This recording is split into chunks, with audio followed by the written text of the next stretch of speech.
Excellent. It is a great pleasure to be here and to speak about bridging that cultural divide in urban forestry.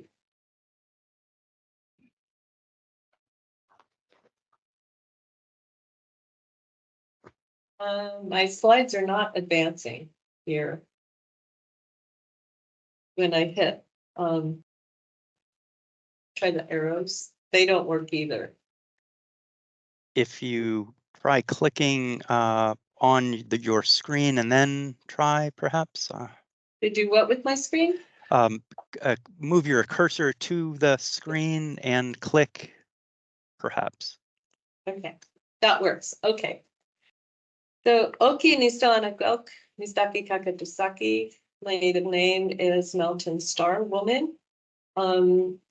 I'm at the Oregon State University College of Forestry, and I was hired to take our college and Oregon State University beyond the land acknowledgement. I was hired to create change and to do so in a way that is in keeping with tribal sovereignty rights. We are a land grant institution, so this is not a small thing, and there's so much work that needs to be done. This position was created in February of 2022.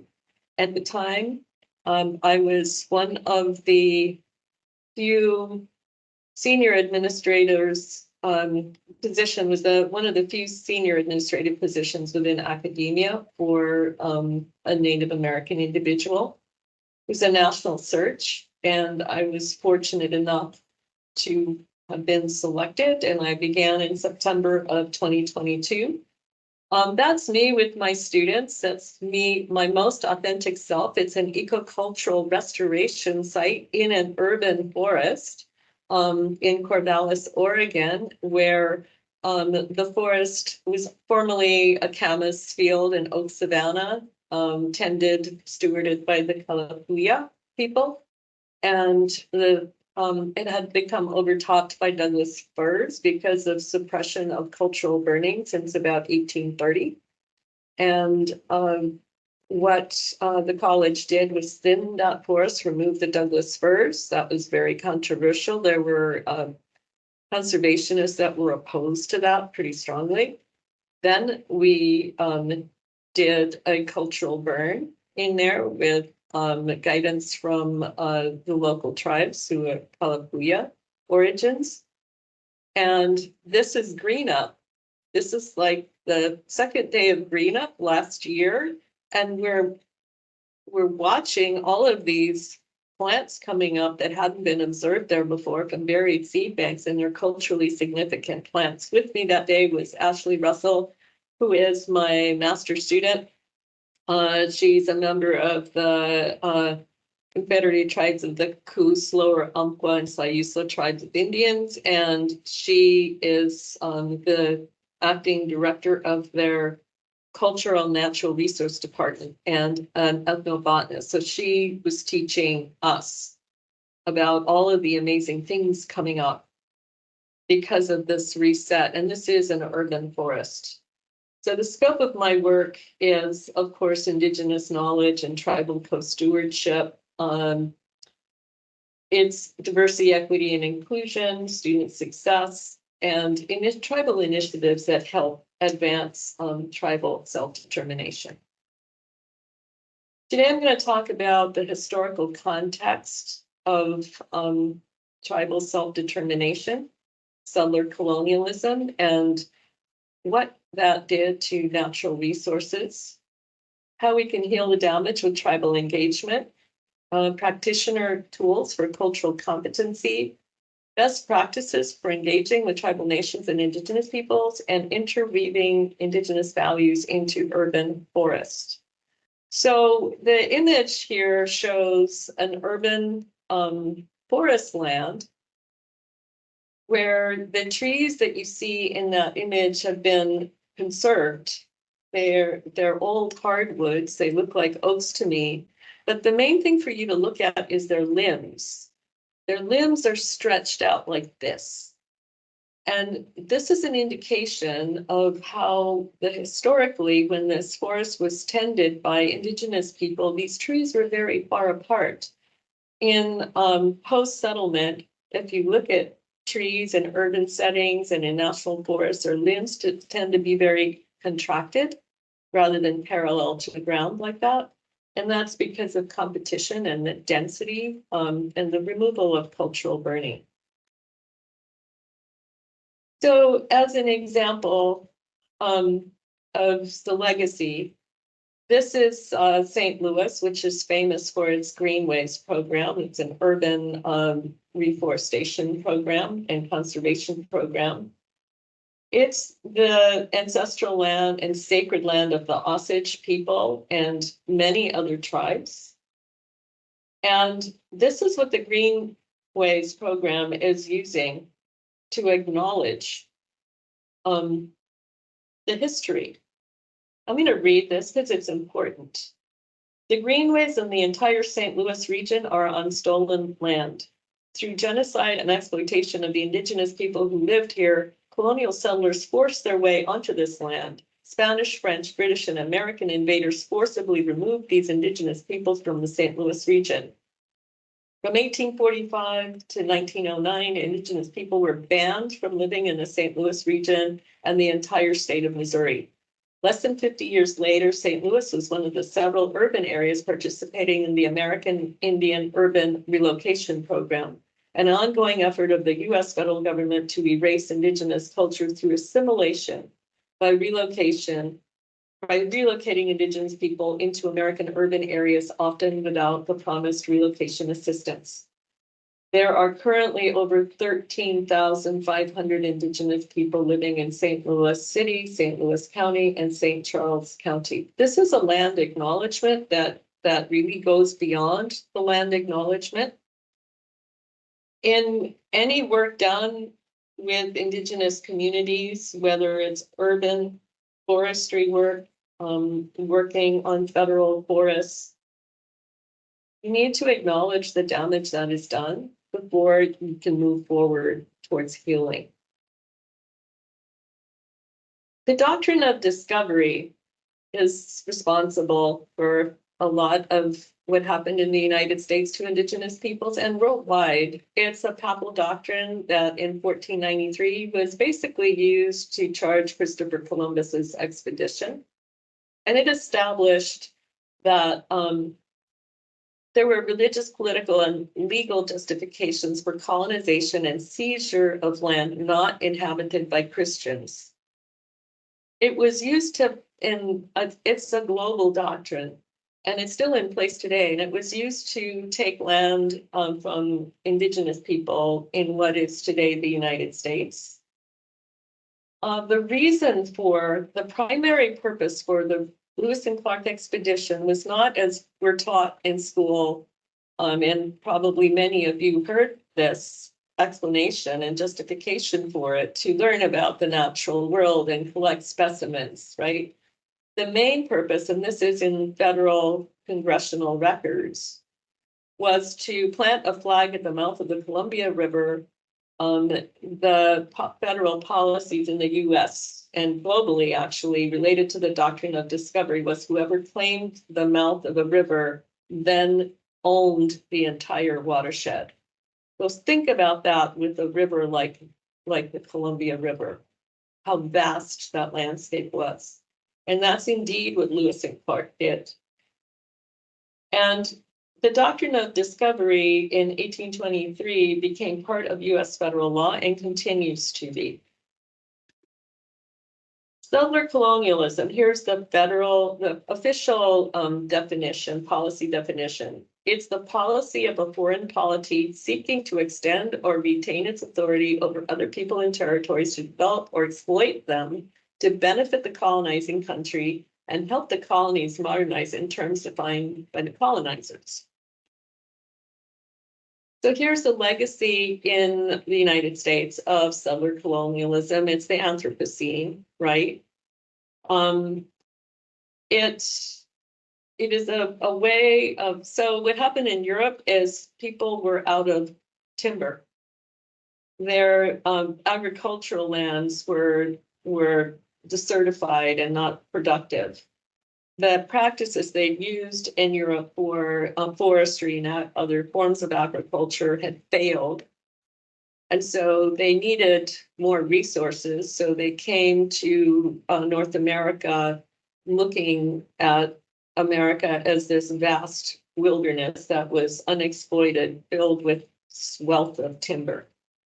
And this is the result. The bottom left-hand image is one of the Klamath dams that I was just at the dam. It was one of the dams that got removed recently.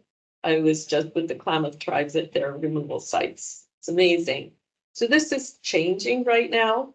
And the Forest Service is a leader in helping move forward these changes that are not just about inclusion of Indigenous partners, but of healing the damage done. And Don will be speaking a lot more about that. This is the formal legal definition that is from the Office of Tribal Relations in the Forest Service of Indigenous knowledge. And this is an abbreviated version of it. It also appears in federal documents such as the current National Old Growth DEIS and the Northwest Forest Plan FAC committee recommendations. So it's a body of observations, oral and written knowledge, innovations, practices, and beliefs developed by tribes and Indigenous peoples through interaction and experience with the environment. It is applied to phenomena across biological, physical, social, cultural, and spiritual systems. Indigenous knowledge can be developed over millennia, continues to develop, and includes understanding based on evidence acquired through direct contact with the environment and long-term experiences, as well as extensive observations, lessons, and skills passed from generation to generation. I suggest if you have not read this document that you read it. If you are interested in working with Indigenous partners, Native American communities, whether in an urban setting or a non-urban setting. This is an excellent document that contains many highly useful policy definitions and recommendations for how to move forward. The theme to this is Mitakuye Oyasin, which is a Lakota term that means everything is connected. We're talking about two different worldviews, the egocentric versus the ecocentric. The egocentric is man dominates nature by command and control. That's the Western worldview. The ecocentric is the way Indigenous people worldwide look at nature. And I was the former chief scientist at Earthwatch Institute, so I worked with Indigenous people all over the world. And the values and how Indigenous people see themselves in relation to nature is pretty universal. Humans are embedded in nature. We're part of forests. We're part of natural systems. And not only that, there's cultural humility as a component of this. We are not the smartest creature on the planet. We're probably the dumbest. So that mushroom you see in that image is smarter than humans. And so if we pay attention to the natural world, that's our Indigenous knowledge, that's what it's about. Nature will tell us what we need to do to survive and thrive. With that comes the responsibility to steward, to care for the natural world, the same way we care for our families. It's so different from the egocentric command and control model where nature is there to serve us and we can exploit nature. I'm on the board of the Society for Ecological Restoration, and I co-authored the International Principles and Standards for the Practice of Ecological Restoration. My role was to address Indigenous knowledge.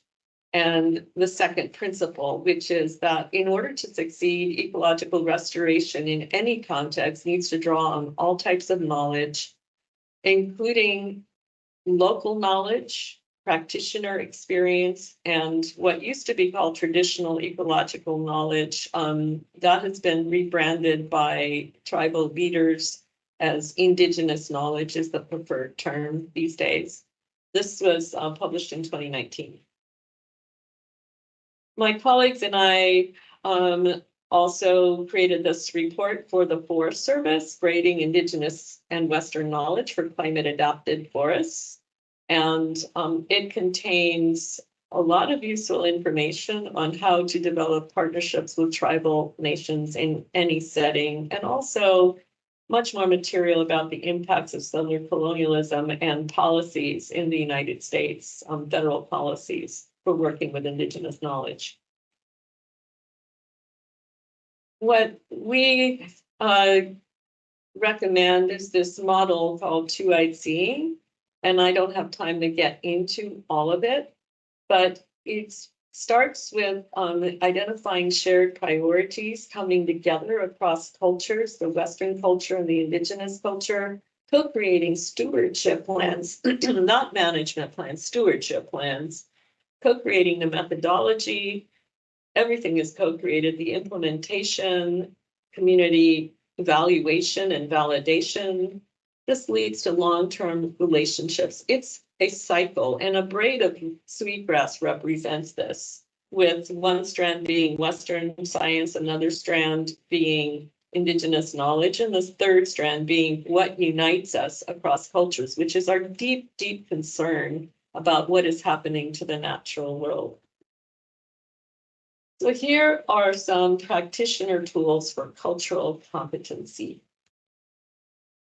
First, the best practices, and this is based on the White House CEQ IK guidance document, and then a couple of other practices that at Oregon State University in the College of Forestry, I led a task force and we developed our own policies for the college. And currently, the Forest Service and the CEQ have identified our principles in the College of Forestry as exemplary. They're a little bit more stringent than those created by the White House in 2022. So acknowledge historical context and past injustice. Don't approach a tribal community and say, let's re-indigenize how we, restore forests in St. Louis.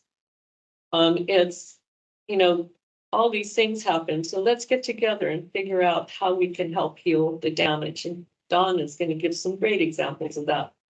Do this at the very start. So early and sustained engagement. Earn and maintain trust. Respect the different worldviews that I just described. And that there's different ways of engaging. Indian time is a real thing. And guess what? My colleagues who are non-native are finding that when we do things on Indian time, we end up actually being more productive than when we stick to a rigid Western schedule. And when we're working on co-stewardship and, partnering in natural resource programs.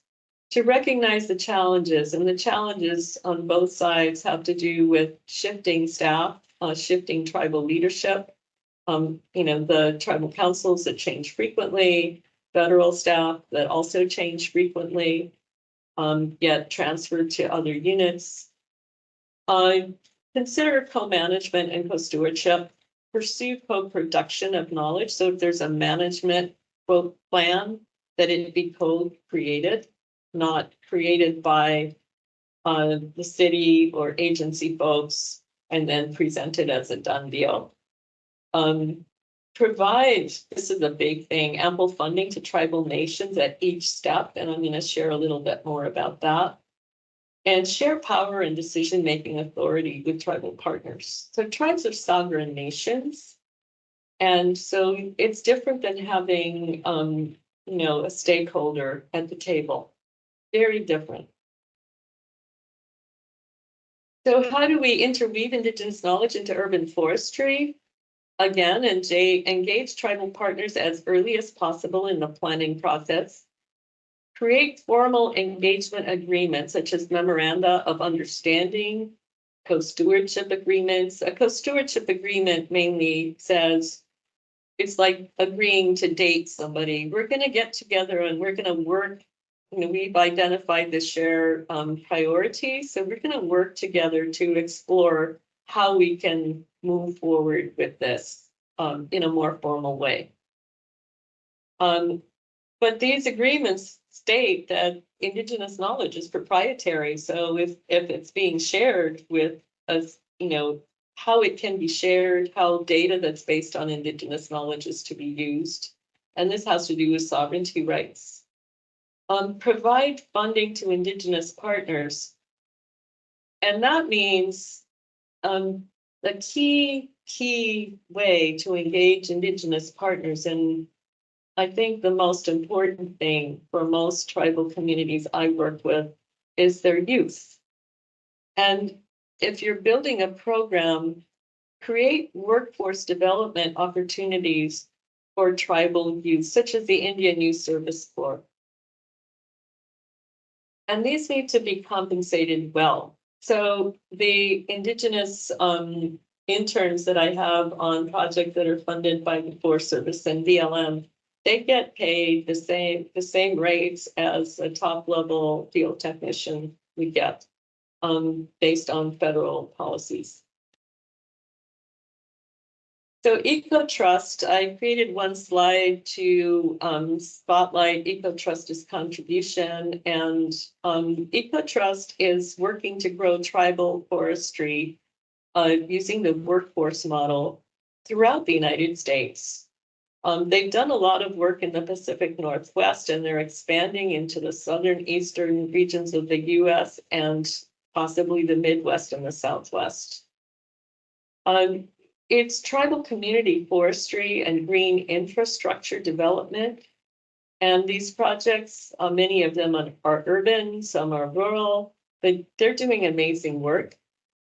They have started by doing a gap and opportunity assessment. That's really important to figure out together, this is part of that co-creation, about what works and what are the barriers, what are the challenges.